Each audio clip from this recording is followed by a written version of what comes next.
카아아이라는 섬이 있습니다. 카아아이. 이 카아아이 섬에 대해서 1950년대부터 20년 동안 연구를 했대요. 하와이에 거주하는 편부모 가정 어린이 700명을 대상으로 진행한 장기 추적 연구입니다. 20년 연구라는 굉장히 긴 시간이죠. 이 아이들은 대부분 가난, 부모의 정신질환, 또 가정 내의 폭력 등 열악한 환경에서 자랐습니다.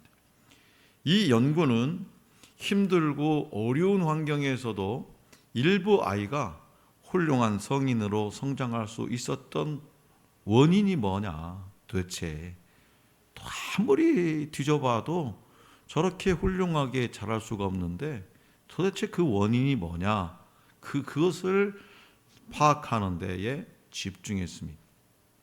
연구 결과는 두 가지 사실로 밝혀졌어요.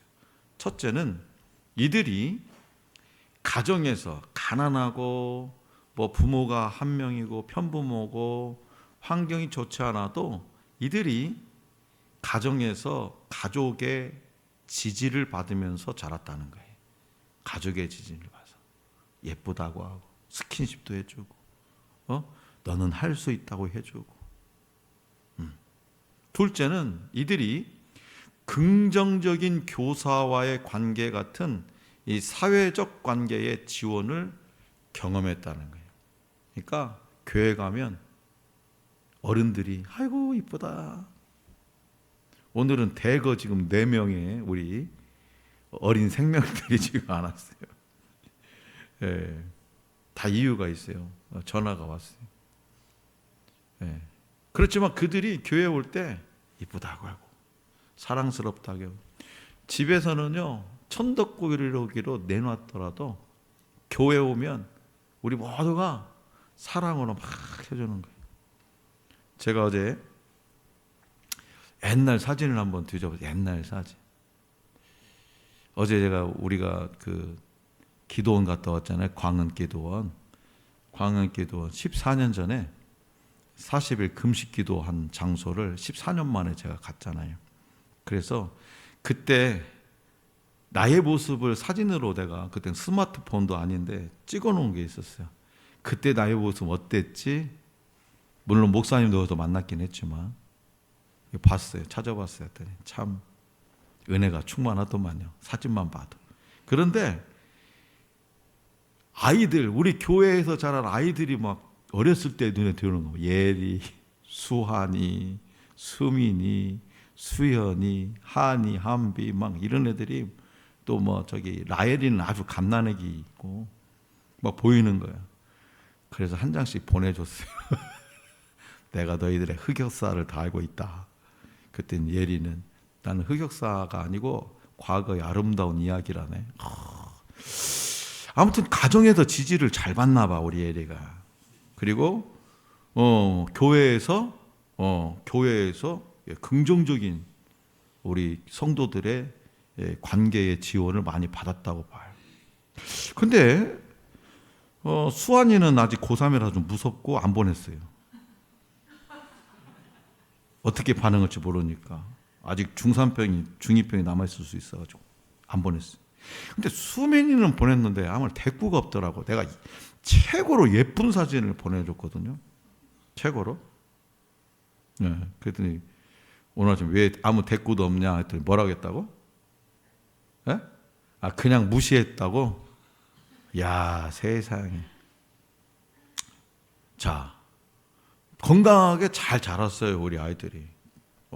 서울에 진출해서도 열심히 또 신앙생활하고 타지에 가서도 뒤떨어지지 않게 목사님한테 신앙생활 배운 게 너무나도, 이게 서울 것들 아무것도 아닙니다 막 이래요. 감사하지. 자, 그럴 때 가족의 지지를 받고 또 이렇게 선생님이나 교회의 성도들로부터 이렇게 지원을 경험한 그런 경험이 있는 아이들이 그럴 때 역경을 극복하고 훌륭한 성인으로 자랄 가능성이 높았다. 이게 연구 결과입니다. 다시 말해서 어려운 환경에서도 이 가족과 주변인들로부터 지지와 관심을 받는 것이 성장과 발달에 큰 영향을 미칩니다. 그러면 어린아이만 그러냐? 어른도 마찬가지입니다. 어울리는 사람이 누구냐? 그러니까 박형규 목사님하고 잘 어울려야 돼. 여러분들도 막 내가 오늘 바쁘다니까 꼭 가야 된다고 하잖아. 내가 그래서 얼마나 좋은 영향력을 끼쳤어요. 내가 얼마나. 자기 누구하고 노느냐? 어른이더라도 중요한 거죠. 그렇다면 여러분들도 누군가의 한없는 사랑을 받아서 어려운 상황을 극복한 적이 있습니까? 한번 생각해 보세요. 누군가의 한없는 사랑을 받아서 이 어려운 상황을 극복한 적이 있는가? 오늘 우리에게 주신 본문 말씀에 기록된 호세아서는 이스라엘 백성이 우상 숭배라고 하는 죄를 통해서 하나님의 끝없는 사랑과 용서를 거듭해서 배신하는 그런 과정을 생생하게 묘사하고 있습니다. 이러한 배신은요, 하나님께 깊은 아픔과 상심감을 안겨주죠. 이 복잡한 감정을 효과적으로 전달하기 위해서 선지자 호세아와 그의 아내 고멜 사이의 개인적인 이야기가 비유로 사용되고 있습니다. 고멜은 호세아의 남편이 호세아의 사랑과 보호를 받음에도 불구하고 그를 떠나서 다른 이들의 품으로 막 가버립니다. 이는 이스라엘 백성이 하나님의 보호와 사랑 속에 있으면서도 계속해서 다른 신들에게 눈을 돌리며 우상을 숭배하는 것과 같죠. 그럼에도 불구하고 하나님은 호세아에게 고멜을 찾아 그녀를 용서하고 다시 아내로 맞으라고 명령하십니다. 폭포가죠. 나 같으면 안 찾아버려. 데려다 놓으면 또 다른 남자하고 바람 펴서 나가고 또 데려다 놓으면 또 나가고 때는. 그런데 하나님은 그를 찾아서 데려다가 아내로 맞으라. 이 명령은 하나님의 변함없는 사랑과 이스라엘 백성에 대한 그분의 용서와 회복에 대한 하나님의 의지였습니다. 이처럼 하나님은 이스라엘 백성의 계속된 배신에도 불구하고 그들을 포기하지 않으십니다. 하나님은 이스라엘 백성이 다시금 그분의 사랑과 축복 속으로 돌아오도록 끊임없이 노력하고 계시고 지금도 여전히 노력하고 있습니다. 그렇다면 하나님이 이스라엘을 회복시키실 때 백성의 입에서 고백하게 될 것과 제거될 것은 무엇일까요? 자, 본문 말씀 16절에서 17절을 다 같이 받들어 읽겠습니다. 16절 시작. 여호와께서 이르시되 그 날에 네가 나를 나의 남편이라 일컫고 다시는 내 바알이라 일컫지 아니하리라. 내가 바알들의 이름을 그의 입에서 제거하여 다시는 그의 이름을 기억하여 부르는 일이 없게 하리라. 아멘. 이스라엘 백성은 바알이라는 우상을 숭배했습니다. 바알이라는 이름에는 주인, 남편이라는 의미가 있습니다. 이스라엘은 바알을 그들의 주인이자 남편으로 고백하며 숭배한 거죠. 이에 하나님은 이스라엘에게 바알이라는 말 대신에 이쉬라는 말을 쓰게 하겠다고 하십니다. 그러니까 하나님을 부를 때 이쉬는 하와가 아담을 부를 때 사용하는 말로 내 남자, 내 남편이라는 뜻이에요. 이스라엘이 여호와를 내 바알이라 불렀다는 사실은 여호와와 바알을 구별하지 않은 혼합 종교를 암시해요.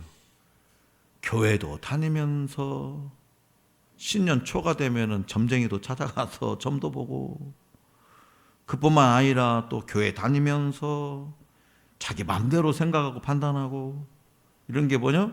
혼합 종교. 바알은 생산과 풍요를 관장한다고 여겨진 가나안 땅의 신이죠. 바알은 가나안 땅에 정착한 이스라엘 여호와 신앙을 강력하게 위협했습니다. 북이스라엘의 멸망은 바알 숭배로 인한 배교와 직결되어 있었습니다. 그렇기 때문에 하나님은 이스라엘이 그들의 참 남편인 하나님을 부를 때 바알을 연상하지 않도록 이쉬라는 말을 사용하게 하심으로 이스라엘의 기억에서 바알을 기억에서 제거하려고 하신 거죠. 그리고 이는 하나님과 이스라엘 백성 사이에 영원한 언약 관계, 다시 말하면 혼인 관계의 회복을 암시합니다. 또한 그날에 하나님은 이스라엘을 위해서 짐승 및 곤충과도 언약을 맺으시며 전쟁을 끝나고 평안을 주시겠다고 약속하셨어요. 그리고 하나님은 본말씀 19절 20절에서 세 번씩이나 내가 너한테 장가를 들겠다, 내가 너한테 장가 들게, 내가 너한테 장가 들 거야 라는 표현을 강조하시면서 이 혼인이 하나님이 주도하시는 은총임을 말씀하십니다. 다시 말해서 세상 모든 피조물과의 언약을 회복하고 전쟁을 제거하며 이스라엘과의 영적 결혼을 공의와 정의, 은총과 긍휼, 진실함으로 회복하리라고 약속하시죠. 나는 끝까지 포기하지 않을 거야. 나는 너하고 꼭 결혼할 거야.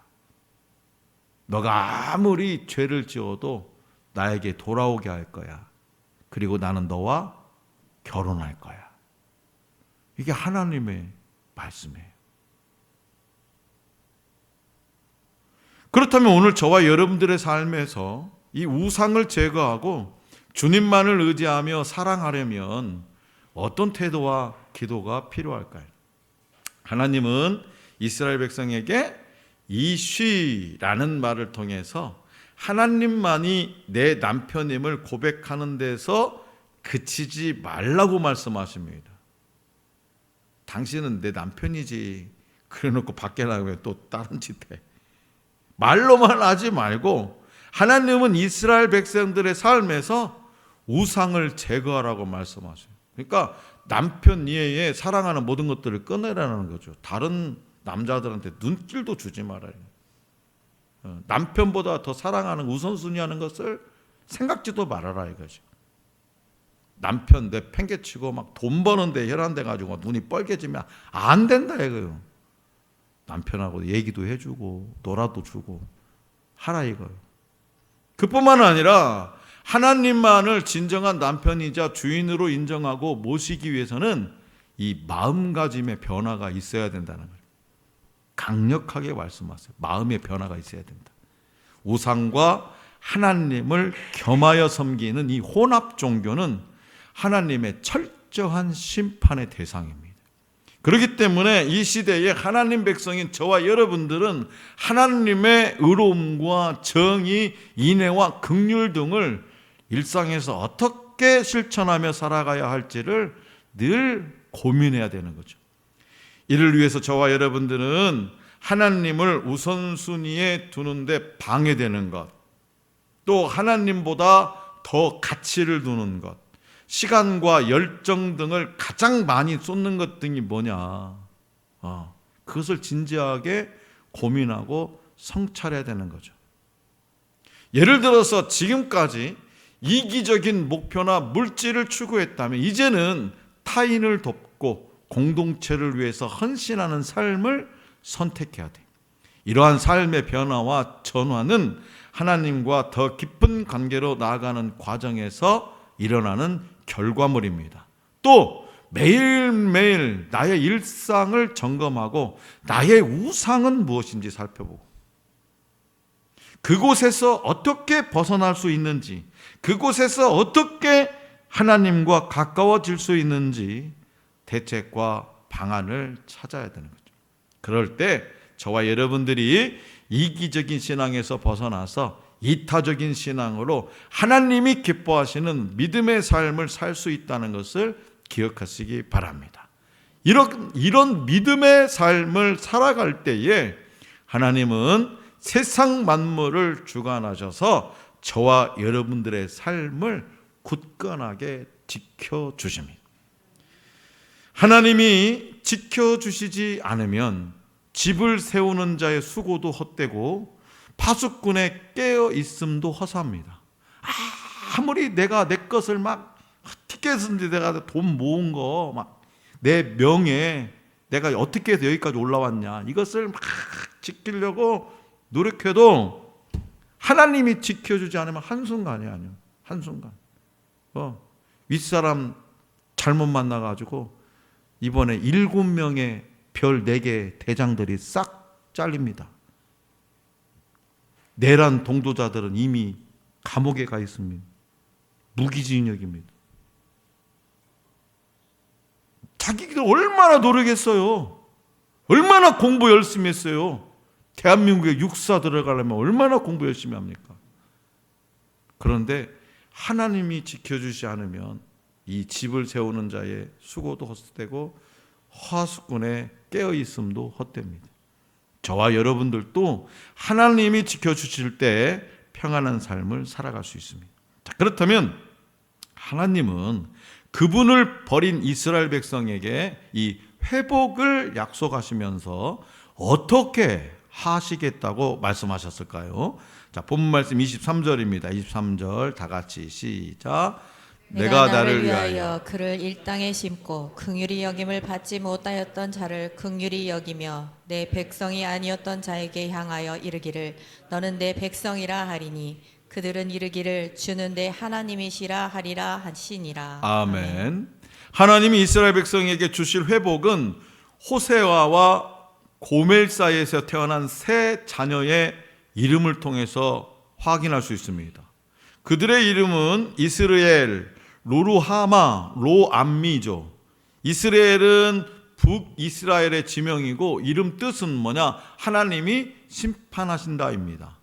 하나님은 이스라엘을 망하게 하시지만 그 목적은 그들을 심판하는 거예요. 오히려 그 심판을 통해서 갈아엎은 그런 새로운 땅에 그들을 심기 위함이죠. 로루하마는 긍휼을 받지 못한다라는 뜻입니다. 하나님은 그분을 버리고 하나님의 사랑을 배반한 이스라엘로부터 긍휼을 거두셨지만 이제는 그들을 긍휼히 여기시겠다는 그런 뜻입니다. 로암미는 뭐냐? 내 백성이 아니다라는 뜻이죠. 하나님을 멀리한 이스라엘은 더는 하나님 백성이 아닙니다.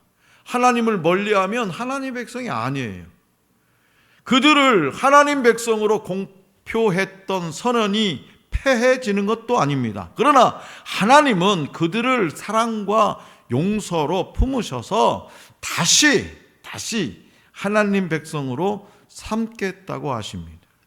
이렇게 하나님은 호세아와 고멜 사이에서 태어난 자녀를 통해서 이스라엘을 향한 하나님의 마음을 보여주시죠. 한 가정을 회복시키는 하나님은 이스라엘 백성들도 저와 여러분들도 그리고 모든 인류도 회복시키시는 사랑과 긍휼의 하나님이십니다. 자, 성도 여러분, 그렇다면 이처럼 택하신 백성에게 회복의 은혜를 베푸시는 하나님의 굳은 의지를 생각할 때 내 삶이 그렇다면 어떻게 변화될 것이라고 기대할 수 있을까요? 하나님은 우리가 어떤 형편과 여건과 상황에 있든지 우리 삶에 베푸시는 하나님의 긍휼과 사랑을 기억하기를 원하십니다. 우리는 때때로요 삶에서 길을 잃고 이리저리 방황합니다. 어찌할 바를 모릅니다. 하지만 우리를 찾으시고 돌아갈 기회를 주시는 그 하나님으로 인해서 우리는 안정과 평안을 누릴 수 있죠. 이러한 하나님의 사랑을 인식할 때에 우리는 죄와 불순종으로 가득했던 그 과거와 현재의 삶에서 벗어나서 그 누구도 끊을 수 없는 하나님과의 언약 관계로 나아갈 수 있습니다. 내가 너한테 장가들리라. 내가 너한테 장가들게. 내가 너한테 장가들게. 그 하나님의 부르심의 초청에 내가 나갈 수 있는 거죠. 하나님은 우리에게 삶의 소망과 목적을 주시고 우리의 삶을 풍요롭고 의미 있게 만드십니다. 그것을 경험한 우리는 다른 사람에게 내가 받은 긍휼과 사랑을 전할 수 있고 속한 공동체와 세상에서 긍정적인 영향력을 드러낼 수 있는 거죠. 그렇기 때문에 이러한 사랑과 긍휼과 은혜를 누리는 저와 여러분들은 우리의 신분이, 나의 신분이 하나님 백성이라는 사실을 기억하시기 바랍니다. 내가 뭐다? 하나님의 백성. 더 구체적으로 말하면 내가 하나님의 아들, 하나님의 딸이에요. 그 하나님 어떤 분이냐? 전지전능하신 분.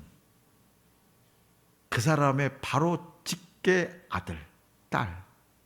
그러면 된 거 아닌가? 이 신분은요, 이 신분, 하나님의 백성이라 하나님의 자녀라고 한 이 신분은 우리에게 책임감을 부여하지만 동시에 하나님 사랑 안에서 보호받으며 사는 큰 축복을 가져다 준다고 하나님은 말씀하세요. 어느 외딴 바닷가 작은 마을이 있었어요. 그곳에는요, 아주 오래된 전통이 있었습니다. 그 전통이 뭐냐? 형벌에, 죄를 지으면 벌을 치는 그 형벌에 대한 것인데요, 참 다양해요. 태형은 뭐예요? 매로 때리는 거죠. 교수형, 몸에 달아 죽이는. 화형, 불에 태워 죄를 지으며. 어마무시하잖아요. 때려서 죽인대. 예, 그 외에도 헤아릴 수 없는 많은 형벌이 있었어요. 예를 들어서 간통한 여인에게 내리는 형벌은 뭐냐? 간통한 여인은 높은 절벽으로 데려가서 바다로 확 밀어 떨어뜨리는 겁니다. 어느 날 마을 회의에서 한 젊은 여인에게 이 끔찍한 형을 선고합니다. 그 여인은 남편이 고기를 잡으러 먼 바다에 나가 있는 동안에 다른 남자와 한눈 팔아버렸어요. 네. 날이 밝자 온 마을 사람들이 절벽으로 모여들었고 그 젊은 여인은 자신의 잘못을 뉘우치며 눈물을 흘렸어요. 한 번만 용서해달라고. 다시는 안 그러겠다. 그러나 그 뉘우침과는 아랑곳 없이 법은 집행되었고 그녀는 결국 절벽 아래로 떨어지게 되었어요. 그런데 잠시 후 사람들은요, 당황하지 않을 수 없어요. 밀어 제꼈으니까 어때요? 퐁당 이 소리가 나야 될 거 아니에요. 풍덩이라든지 퐁당이라든지. 그런데 그 소리가 안 나는 거예요. 왜 당황했냐? 미리 쳐둔 그물에 떨어져서 그녀가 목숨을 건졌기 때문입니다. 그녀의 남편이 고기를 잡으러 먼 바다로 가기 전에 절벽 아래로 내려가서 아무도 모르게 그물을 쳐둔 거예요. 결국 이 문제는요, 왕에게까지 이르게 되었습니다. 왕은 한마디로 딱 잘라 말했어요. 아니, 그 남편이 용서한 잘못을 왜 그대들은 용서할 수 없는가? 남편이 용서했는데 왜 당신들이 용서를 못하냐? 사랑하는 성도 여러분, 우리는 죄인이고 형벌을 받아야 공의가 서게 됩니다. 하나님은 우리에게 형벌을 받게 하셨어요. 그러나 하나님은 미리 그물을 쳐두셨죠. 그것이 뭐냐? 바로 십자가입니다. 십자가. 다시 말해서 하나님은 자기 아들을 저와 여러분들의 죄의 대가로 죽이신 거예요. 그렇기 때문에 저와 여러분들이 믿는다는 것은 형벌을 피하는 것이 아니라 십자가라는 그물에 떨어지는 거예요. 이스라엘은 하나님과 맺은 언약을 깨뜨렸지만 그들을 향한 하나님의 약속은 변하지 않았어요. 그들은 하나님께 불순종했지만 제발 좀 죄만큼은 짓지 마라. 다른 건 다 해도 죄는 짓지 마라. 죄는 짓지 마라. 죄를 지었으면 다시 회개하고 돌아와라 해도 그렇게 말했지만 불순종했지만 하나님은 변함없는 사랑과 긍휼로 그들을 붙드셨죠. 여기에 계신 분들 중에 그런 분들 많을 거예요. 26년 동안 사업원이라고 교회 발걸음 끊었다가 저의 편지를 받고 교회에 나와서 지금까지 열심히 예배드리는 우리 최성택 집사님. 네, 26년 동안 일하느라고. 그 외에 또 많죠. 하나님이 부르고 불러도 계속 요리도 망하고 저리도 망하고 막 몸에다가 참기름 발라놔 이리 빠지고 저리 빠지고. 그런데 하나님의 변함없는 사랑과 긍휼로 그들을 붙드셨어요. 박 목사도 마찬가지. 저도 청년 때 방황했습니다. 하나님은 끝까지 나를 사랑하신다는 것을 내가 알게 되었기에 돌아왔죠. 저와 여러분들은 하나님 뜻대로 살지 못하고 말씀에 순종하지 온전히 순종하지 못하는 그런 연약한 존재입니다. 그러나 하나님은 그분의 신실한 사랑과 긍휼 안으로 저와 여러분들을 초대하신 언약의 근거에서 우리를 그분의 소유로 여기며 회복시키십니다. 우리를 향한 하나님 사랑을 막을 대상은 없어요. 하나님은 우리를 포기하지 않고 사랑하시듯이 우리도 하나님 사랑하기를 포기하지 말아야 됩니다. 그러므로 십자가를 믿는다는 것은 곧 완벽한 용서를 받는 것임을 잊지 마시기 바랍니다.